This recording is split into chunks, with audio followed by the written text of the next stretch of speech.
The wind howled across the barren plains, scattering dust like old secrets never meant to be told. Silas McRae stood on the porch of his ranch house, a warped slat of timber and memory that creaked as much as his knees. He held a chipped tin cup of black coffee, steam curling like smoke from a funeral pyre. Somewhere out in the distance, a coyote yelped, a solitary sound that echoed his own life far too well. It had been 23 years since a soul crossed that stretch of land without drawing a gun or running from one. The last time someone had, Silas buried 2 people and a part of himself. He didn't much talk to others after that. Didn't much talk at all. Just him, the land, and a worn-out horse named Whiskey. That was enough. Each day passed like a ghost. Feed the stock, patch the fence, drink just enough not to remember, but not so much he'd forget what needed remembering. It was a ritual. Safe. Repetitive. And empty as the whiskey bottle he just set down beside his boot. Today was different. It started with the rumble. Not thunder, not the sound of hooves, but wagon wheels. Worn ones. Heavy. Silas squinted into the sun-scorched distance, where the haze of midday made the world shimmer like a bad dream. A shape emerged. One wagon, barely holding together, crawling over the rise like a dying animal. No horses, just 2 figures pushing and one pulling from the front, like it weighed 1,000 pounds in grief. He reached for the rifle beside the door. When the wagon finally clattered to a halt near the front corral, Silas saw them clearly, 9 women worn and bruised by the world. They looked out of place, foreign in every sense. Their clothes were torn, faces sunburned and dust-caked, yet their eyes, sharp, watchful, and scared, held the kind of story most men didn't survive telling. The one in front, tall, narrow face, braid trailing like a whip, stepped forward. "Please," she said, her accent lilting but clear. "We need water. Shelter." Silas didn't lower the rifle. "Who are you?" "We're not trouble," she said. "We ran from it." Silas studied her, then the others. One sat on the wagon's edge, clutching a bloodied cloth to her leg. Another cried silently, tears tracing dirt. The rest stood close together, like a flock of doves who'd flown into a storm and hadn't quite escaped. "You lost?" he asked, voice gravelly and used. "No," she said. "We found you." She collapsed. The rifle hit the porch rail as Silas dropped beside her, catching her just before her head met the ground. She was fevered, her skin burning under the dust. Her breath came in sharp gasps. The other girls rushed forward. One, smaller and quick-handed, whispered, "Maylin," and tried to lift her gently. Silas waved them back. "Get her inside," he muttered. "All of you." But no sudden moves. The women hesitated, but when he barked, "Now," they carried Maylin into the house, ducking under the low doorway like ghosts crossing a threshold. The air changed. Inside, the old ranch house felt even smaller, crowded by their presence. The walls, once quiet with old gun racks and faded photographs, were suddenly alive with murmurs in Mandarin, the clatter of boot heels, the rush of water fetched and cloth soaked.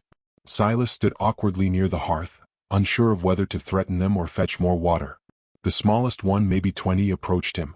"Thank you," she said. "I'm Bao. That is Maylin. She saved us." "From what?" Bao looked down. "A man who collects people. Like cattle." Silas's stomach tightened. He'd seen that before, worse than murder. Where was this? El Paso. Before that, Louisiana. He moves, always moving. "And you? All of you ran?" "Yes. In the fire. We scattered. We lost some. But 9 made it." He counted quickly. 9. "We stayed together. We had no one else." He nodded once, stiff and slow. "You can stay the night. But come morning you move on." "We will if we can. But he'll be looking." Silas didn't reply. He turned and walked out to the porch. The sun had begun to slide down the sky, bleeding orange into the wide horizon. Silas sat, rifle across his lap. Behind him he heard laughter. Faint. Surprising. One of the women, maybe the tall one with the braid, laughed as she scolded someone else about spilling water on a floor that hadn't been mopped in 5 years. He hated the sound. It was too alive. Whiskey snorted from the corral. Silas watched the horse for a long time. That night, the house didn't sleep. One of the girls screamed in her sleep. Another paced the kitchen. Someone sang, softly, in a language Silas didn't understand. And through it all, he sat in his chair, a shotgun across his knees, staring at the fireplace like it might spit out answers. By dawn, Maylin was awake. He found her seated near the stove, wrapped in a blanket, drinking weak tea. Her face was pale, but her eyes were sharp again. "Thank you," she said. "You're not welcome," he replied, but not with anger. "Just weariness. You saved us." "No," he said. "I opened a door. Saving you's gonna take more than that." She nodded. "I know." He leaned against the counter, arms crossed. "You said someone's chasing you. Colonel Griggs. Used to be Union. Now runs Girls and Guns from Mexico to Montana. Has buyers in every town. He's unstoppable." "There's no such thing," Silas said flatly. Malin smiled faintly. "You know the type." "I've killed the type." "Then maybe God brought us to the right man." Silas chuckled darkly. "If God's got me on his list, things must be bad." She looked at him. Really looked. "You've lost people." He stiffened. "Everybody has." "No. I mean, you lost everything." He didn't answer. Malin stood, wobbling slightly. "We'll leave. But he won't stop. He'll come for us. Maybe tomorrow. Maybe next week. We thought we'd made it far enough. We were wrong." Silas looked out the window. Dust was picking up again. "Why'd you come this way?" She hesitated. "Bao heard you kept to yourself. That your land was dead, no law, no people. We thought maybe—" "You thought wrong." He stepped past her, grabbed his hat, and opened the front door. But before he walked through it, she said, "They're scared, you know. All of them. Not just of him. Of what comes next." He paused. "Do you remember how to not be scared?" she asked softly. He didn't answer. Just stepped onto the porch and closed the door behind him. The land looked different now. Not because it had changed. Because it hadn't. For 23 years, it had remained dry, cracked, and brutally honest. But now, inside his house, 9 strangers were changing its silence. They were bringing back sound. Chaos. Life. He hated it. And he wasn't sure he could let it go. Behind him, someone began sweeping the floor. Another laughed again. Dishes clinked. He stared into the distance, rifle across his lap, wondering how long it would take for Colonel Griggs to arrive, and whether he still had enough blood in his bones to meet him. Inside, Mayleen's voice rose clear and low as she gave orders in Mandarin. Not fearfully. Not desperately. Like a woman who knew how to rebuild from nothing. And Silas, still watching the land, whispered to himself, "God damn it." Because somehow he knew. They weren't leaving in the morning. And neither was he. The days that followed settled into a rhythm as precarious as a match balancing on its head. Silas never said the women could stay, but he stopped saying they had to leave. That was enough for them, for now. They slept in the barn loft and an unused bedroom. They cooked, they cleaned, and when Silas wasn't looking, they began to rebuild what time and grief had hollowed out of the old ranch. Bao turned out to be a natural with animals. Whiskey followed her around like an old dog, nudging her hand for sugar cubes. Unchin, the quiet one with a permanent frown, took to repairing the fences with meticulous care. She never spoke much, but her eyes scanned everything like she expected the land itself might rise up and betray them. Ing, the oldest of the group, perhaps 30, organized the others with the efficiency of a military quartermaster. She didn't smile, not even when Bao spilled flour all over herself, but she didn't scold either. She simply handed over a broom and moved on. And Maylin she healed. She spent her days on the porch, a blanket over her legs, watching the land and the horizon. When Silas came out to drink his coffee in silence, she didn't try to talk. She just sat there, absorbing the sun and the silence like medicine. By the 4th day, she stood without help. "You're getting stronger," Silas noted, not looking at her. "So are they," she replied. He nodded once. "They seem to think this is home now." Maylin didn't answer right away. Then she said, "Do you want them gone?" "No," he said. "But want's got nothing to do with it. Griggs'll come. He always does." She watched him a long time. "What did you lose?" He kept his eyes on the horizon. "Everything that mattered." "And what have you got left?" He thought about it. "A gun. A horse. Dirt." "Then maybe you've got nothing left to lose," she said. He almost smiled. Almost. That evening, while the sun bled over the hills like a wound, Bao came running up from the southern ridge. "Riders," she panted. "2 of them. Looking. They didn't see me." Silas was on his feet before she finished speaking. He grabbed the rifle, checked the sights, then turned to Maylin. "Get everyone inside. Lights out. No fires." "We can hide," she said. "No. You hide. I'll deal with the rest." She hesitated, then nodded and moved. He mounted Whiskey with the ease of old muscle memory. The rifle slung across his back, his revolver on his hip, he rode toward the ridge where Bao had seen the scouts. The wind had shifted, warm and angry, blowing grit into his eyes. It felt like a warning. He found the tracks easily. 2 sets of hooves, not trying to be subtle. They cut through the sagebrush like they owned the place. Silas followed them until the sun dipped low and the sky turned to violet. Then he stopped, dismounted, and waited. It didn't take long. The 2 riders emerged from behind a scrub-covered knoll, talking and laughing like they had no reason to worry. Young, both of them. One with a red bandana over his mouth, the other with a tattoo of a rattlesnake curling down his neck. Hired guns.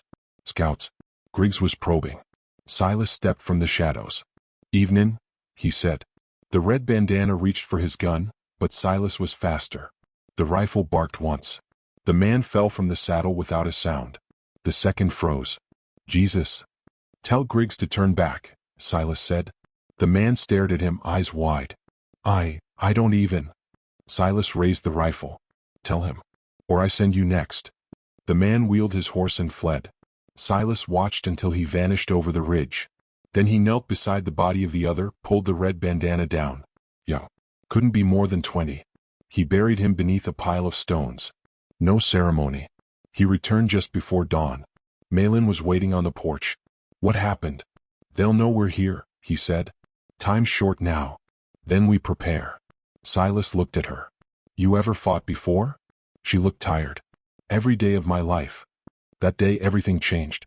Silas divided up the rifles he had left. 2 were barely working, 1 hadn't been fired in years. Still, with oil and effort they were usable. He taught Bao and Ing how to shoot. And Shin turned out to have steady hands. The others learned to reload and run signals. They dug trenches around the north and east side of the house. Put up false cover in the barn to mislead attackers. They stacked supplies in the root cellar and made hiding holes in the barn floor. And all the while Silas watched them, not as intruders but as people. Brave, scared, determined. He found himself listening to them talk at night, their stories drifting through the floorboards like incense. Lena, one of the youngest, told jokes in broken English that made everyone laugh. Shui, who had a voice like silk and eyes full of fire, used to be a singer in Guangzhou. She taught Bao to sing while they loaded bullets. One night, Silas found himself by the fire with Mei Lin. She was staring at the flames, her fingers wrapped around a warm mug. "They look up to you," he said. "I don't want them to," she replied. "Why?" "Because I don't know what I'm doing. I just kept us alive long enough to find a fence. That fence just happened to be yours." He took a drink. "You're braver than most men I've known. That doesn't make me a leader." "No," he said. "But it makes you someone worth following." They sat in silence. Then she asked, "Who did you lose?" Silas didn't flinch this time. "Wife. Daughter." They were crossing the river, coming back from town. Wagon broke down. Bandits hit them before they could run. "I found the bodies." Malin stared at the fire. "Did you kill them?" "No," he said. "Lawman got there first. Took what was left of Emin alive. Said it was better justice that way. I disagreed. But I let it be. And since then, I never forgave myself. For not going with them. For not being there." She didn't say anything. She just reached over and put her hand on his. It was rough and calloused but warm. And real. That was the first night he slept through without waking. The next morning, Ing burst into the house. Smoke rising from the south. A big fire. Silas stepped out and looked. Thick, black smoke was curling into the sky. "Not far. They're burning a ranch," he said. "Griggs wants us to know he's coming." Malin joined him. "How many men does he travel with?" "Usually 10 or 12. He prefers quick kills." "Then we don't have long." "No," Silas said. 2 days maybe." The women redoubled their efforts. Bao made Molotovs from whiskey bottles. Lena carved traps into the dirt paths. Ing sharpened fence posts into spears and buried them under leaves. Malin wrote out a plan for escape, routes, signals, backup points. And Silas, for the first time in decades, felt something stir inside him. Not rage. Not guilt. Purpose. As the sun dipped behind the hills again, the land seemed to still. The wind dropped. The air thickened. It was like the earth knew violence was coming. That night, no one slept. Silas walked the perimeter, boots crunching in the dust. He found Malin by the barn, checking the gun stash. "You sure you're ready for this?" he asked. "No," she said. "But I don't see another door." He looked at her, then at the quiet horizon. "There used to be a church here 20 miles west. Burned down before the war. They said it was cursed ground. Do you believe in curses?" He shrugged. "I believe in consequences." She nodded. Then let's give them some. In the stillness of that night, the two of them stood side by side, guns ready, hearts steady. And somewhere far beyond the hills, the sound of hooves whispered like thunder. War was coming. And for the first time in years, Silas McCrae would meet it standing. The morning sun never rose that day. Not really. It just bled weak light over a land holding its breath. Silas stood alone near the edge of the corral, watching the dust stir on the horizon. The air tasted of copper and smoke. His hand rested lightly on the grip of his revolver, but his eyes were elsewhere, fixed not on the approaching danger, but on the barn behind him, where 9 women finished preparing for war. They didn't look like soldiers. They looked like ghosts stitched back together with hope and desperation. But they moved like people who understood survival. Ing barked orders in Mandarin, her tone clipped and firm. Bao checked traps strung with wire and glass. Shui, the singer, now wore a rifle strapped across her back, a fire in her eyes that hadn't been there a week ago. Inside the house, Maylin stood over a table covered in maps, torn paper scraps, charcoal marks showing angles, distance, blind spots. She looked up when Silas entered. "How long?" she asked. "Hour, maybe less," he replied. "Then we're out of time." "No," he said. "We're right on it." She nodded once, her expression hardening like cooled steel. "We hold the ridge. Block the southern fence. If they split, we fall back to the barn." "You think they'll split?" "They'll try to surround us. They don't want to fight, they want a message." Silas tightened his belt. "Then let's write our own." The women spread across the property, moving into positions as practiced. Anshin and Lena took the eastern fence, crouched behind overturned barrels. Bao and Ing covered the barn. Shui stayed close to the porch with a repeating rifle they'd pieced together from 2 broken ones. Silas and Maylin went west, near the open field where the land sloped just enough to hide approaching riders until they were almost in range. It was the place he buried most of his old regrets. Now it would hold something new. He knelt beside her, watching dust rise. "They'll come fast," he said. "They think this is just another soft target. We'll show them we're iron wrapped in skin." She gave him a sharp look. "You remember how to fight, old man?" He smiled, but only slightly. "Every day I breathe, I fight something." They waited in silence. Even the birds seemed to have fled the air. Then, hooves. 9 riders. Uniform coats dust-stained, wide-brimmed hats pulled low. Faces half hidden behind scarves. At the head of them, Colonel Griggs rode tall, lean, and proud. His face was carved from arrogance and cruelty, the kind of man who thought violence was legacy. He raised his hand, signaling a stop. Silas stood. Not hiding. Not afraid. Griggs tipped his hat. "Well now," he called out. "This is quite the sight. Didn't figure you for the hospitable type, McCrae." "You're not on a social call," Silas replied. "No," Griggs said, grinning. "I'm here for what's mine. 9 girls. Stolen from my camp. They belong to me. They belong to no one." Griggs chuckled. "I see. You think you're some kind of savior? Or just tired of dying alone?" "You'll leave now," Silas said, his voice flat. "Or you won't leave at all." Griggs glanced to his men. "He's serious." One of the riders raised a rifle. Silas didn't flinch. Maylin stepped forward. "They left you because you're a coward," she said. "And you're about to prove them right." Griggs' eyes narrowed. "You've got guts, girl. I'll enjoy watching them spill." He dropped his hand. The first shot came from the east. Anshin's bullet ripped through the chest of the nearest rider, knocking him from his horse before the echo finished. Then chaos. Gunfire thundered across the land, sharp and cruel. Horses screamed. Men shouted. Dust exploded as bullets hit earth, wood, flesh. Silas moved fast, covering Maylin as they fell back behind the barrels. His rifle barked again and again, each shot steady. 2 more riders fell, one caught through the throat, the other through the hip, tumbling like dead weight. From the barn, Bao's trap snapped. A wire loop yanked a rider clean off his saddle, sending him crashing into a row of sharpened stakes. His scream cut short as Ing stepped from the shadows and fired twice into his chest. But Griggs kept coming. He shouted orders, flanked by his 2 best men.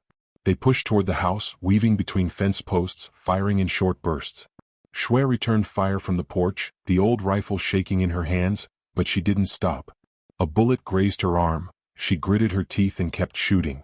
Silas and Maylin fell back to the porch, breathing hard. "Barn's holding," Maylin gasped. "East side's clean." "Then it's us and them," Silas said. They braced behind a crate, waiting. Griggs came into view again, rifle raised. His eyes locked on Maylin. Silas fired first. The shot hit Grig's shoulder, knocking him sideways. He cursed, ducked, rolled behind cover. One of his men raised a pistol. Malin shot him through the mouth. Silence fell for a beat. Then Griggs stood, blood soaking his coat, face twisted in rage. "You think you've won?" he snarled. "You think this is justice?" "No," Silas said. "It's the bill you never thought you'd have to pay." Griggs fired. The bullet struck Silas in the side. He staggered, dropped to one knee but didn't fall. Malin screamed. She rushed forward, firing again. Griggs ducked too slow. Her bullet caught him in the thigh. He collapsed, gasping, clawing at the dirt. Ing emerged from the barn with Bao behind her. Both held rifles. Anshin and Lena came from the east. Shui, bleeding and limping, stepped down from the porch. They surrounded him. Griggs looked up, face pale, teeth red with spit. "You're nothing," he hissed. "Just dust and noise. You'll die out here." "No," Malin said, voice cold. "We'll live. Because we fight for each other." Griggs reached for his revolver. Silas shot him through the heart. The silence that followed wasn't relief. It was the breath between storms. Malin dropped beside Silas, pressing her hands to the wound. "You're not dying," she said, shaking. "Not now." He chuckled, wincing. "Damn fool shot me in the ribs. Missed the good parts. You're staying awake." Wasn't planning to nap. Ing barked orders again. The women dragged the remaining bodies into the pit Silas had dug years ago for other reasons. Bao took the horses. Shui gathered weapons. And Shin built fire. When the cleanup was done and the fires burned low, Silas lay on the porch, wrapped in blankets. Malin sat beside him. "They're not scared anymore," she said. "They shouldn't be," he muttered. "You saved them." He looked at her, eyes heavy but sharp. "We saved each other." Malin leaned back, staring up at the stars. "You think they'll come back? More men like him?" "Always." "Then what?" He thought a long moment. "Then we build. And we teach him how to fight." She smiled. "You ever thought about staying put? For real this time?" He stared at the night sky. "I think I already have." And for the first time in 23 years, the land didn't feel empty. It felt earned. And as sleep claimed him, Silas McCrae didn't dream of ghosts. He dreamed of voices, of laughter, of 9 women rebuilding something no one could burn again. The weeks after Grig's death passed like a dream, running on cracked boots and sunrise sweat. The ranch, once a tomb of silence and grief, now echoed with purpose. Hammers rang from dawn to dusk. Laughter followed. Chickens returned to the yard, pigs grunted in the pen, and the field behind the barn bore the dark green promise of life.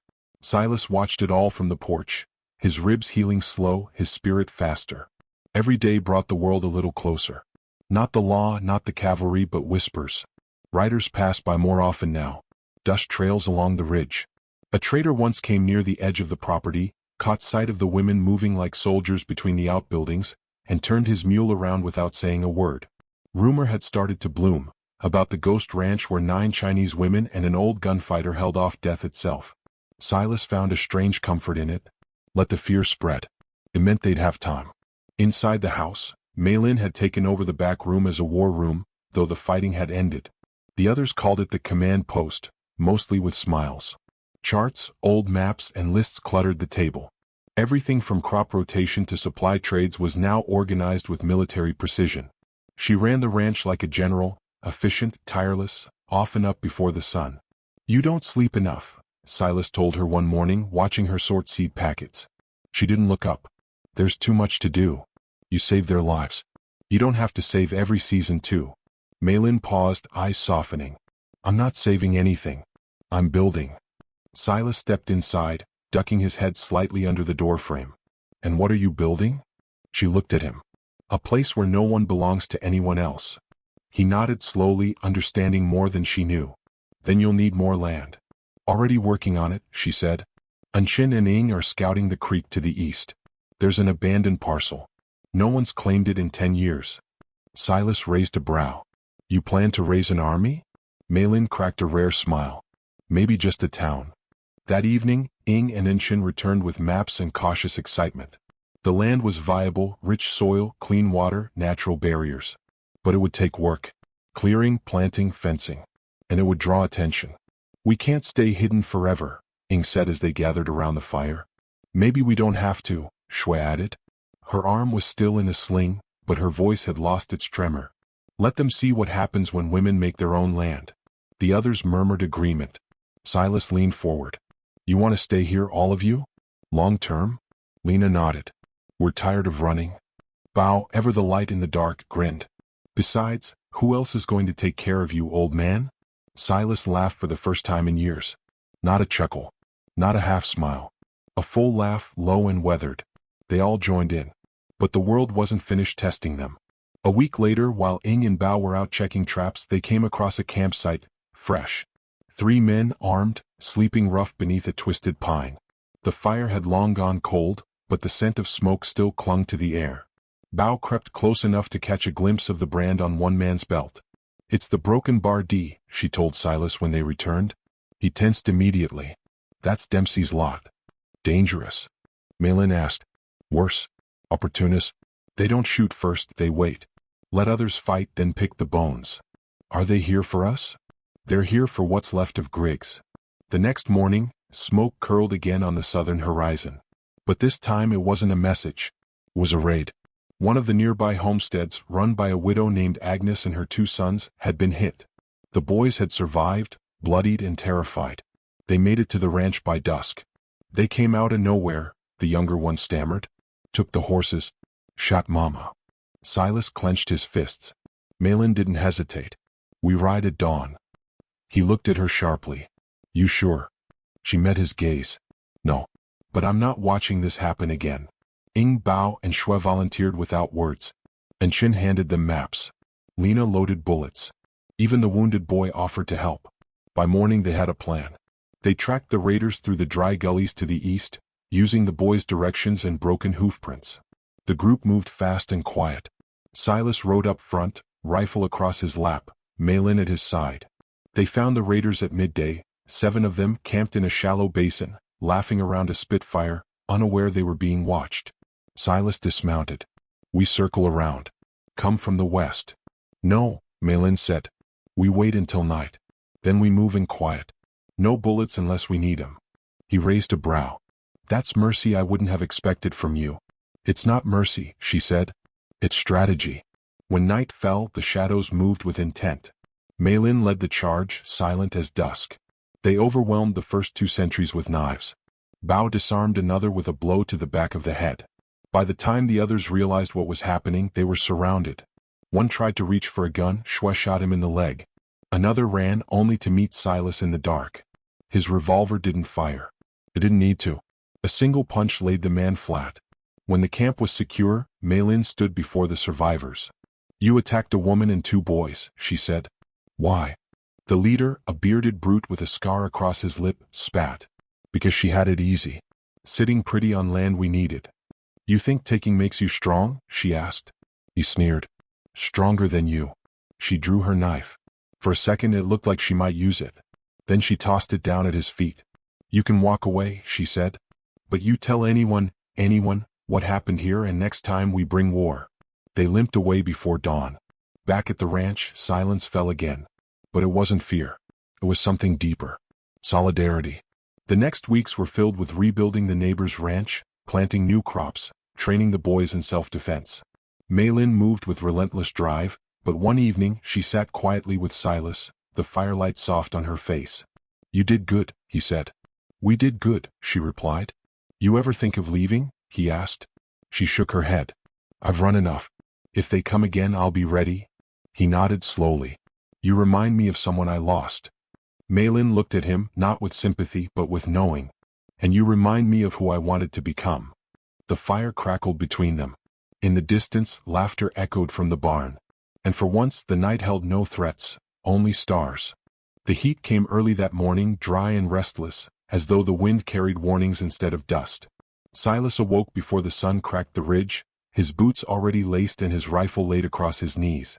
He didn't know why, but something in the air felt off, too still, too quiet, like the land itself was holding its breath again. By the time Malin joined him on the porch, the others were stirring. Ing was already brushing the horses. Bao and Shui were sorting supplies near the barn.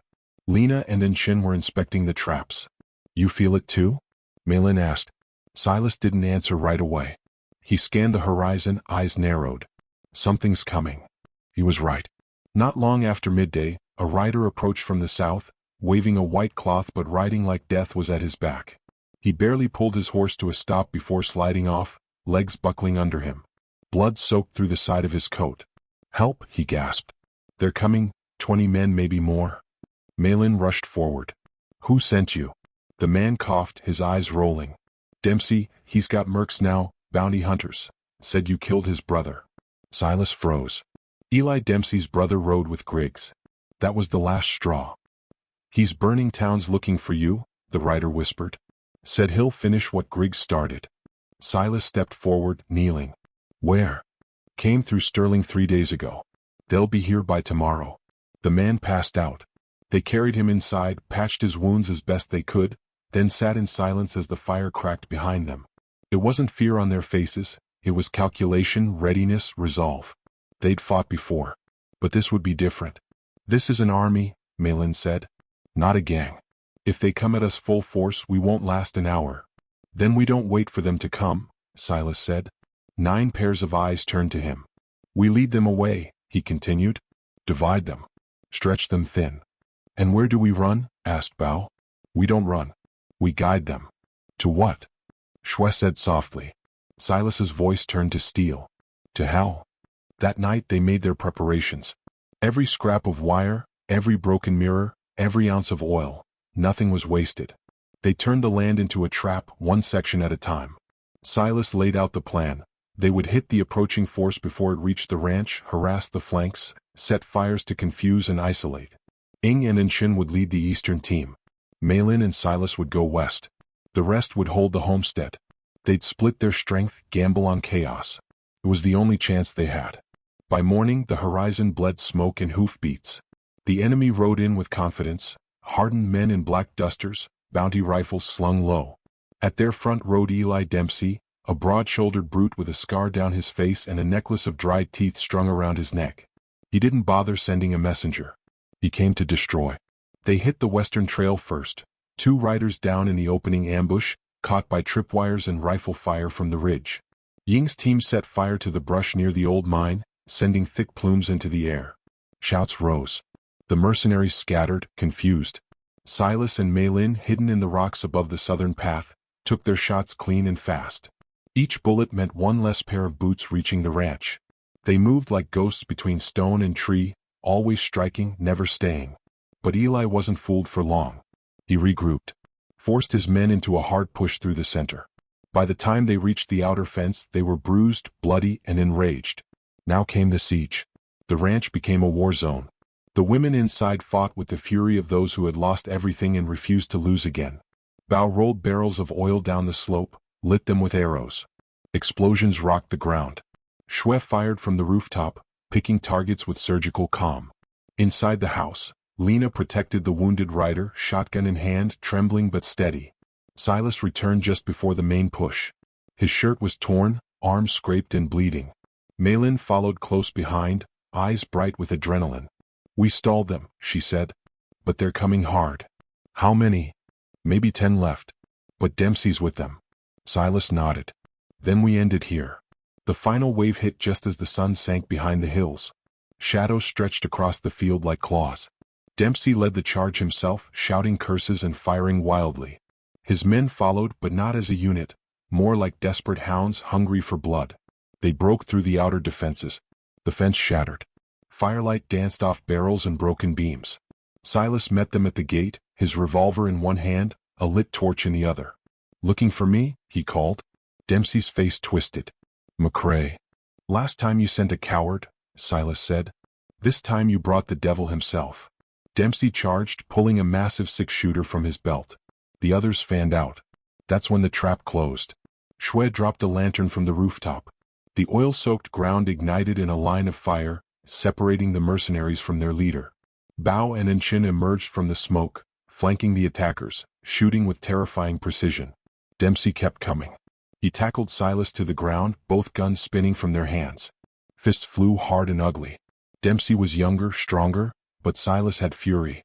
He'd carried it for decades, hidden under sorrow and silence. They rolled in the dirt, punching, biting, clawing. Dempsey grabbed a broken board, swung it. Silas ducked. Malin appeared behind Dempsey, knife in hand. She didn't speak. She didn't warn him. She just stabbed. Once in the side. Again in the back. He roared, twisting, blood pouring from his mouth. He slammed her aside. Silas rose, grabbed a nearby shovel and struck. Dempsey went down. And he didn't get up again. The rest of his men were either dead or fleeing. The ranch held. The fires died down. And silence returned. But it was different this time. Not the silence of waiting or mourning or fear. It was the silence of victory. They buried the bodies far from the crops. Not as a warning, just to keep the ghosts away. The ranch smelled of ash and blood for days, but the women kept working. Life doesn't wait for grief to finish its course. A week later, Silas stood on the porch again. This time with a cane. His ribs still ached, but his eyes were bright. Malin stepped beside him. "You ever thought of leaving?" she asked, echoing his question from weeks before. "Every day," he replied. "But not anymore." She turned to face him. "They'll come again, won't they? Maybe not next week. Maybe not next year. But someday." "Let them," he said. "They'll find a fortress built on the bones of monsters." The others joined them. Ing brought a basket of ripe tomatoes. Shwe strummed a tune on a battered guitar. Bao was already sketching blueprints for a new stable. Lena laughed at something Inchin said. The sun dipped low behind the hills and the shadows stayed quiet. Silas looked at Malin again. "You know, this place, it was just mine. But now," she smiled, "it's ours." He took her hand, rough and scarred as his own. And in that moment, it wasn't about marriage or words or declarations. It was about survival. About finding home in people, not places. About building something no man could steal or burn or bury. They didn't need vows. They had blood, soil, and fire. And that was enough.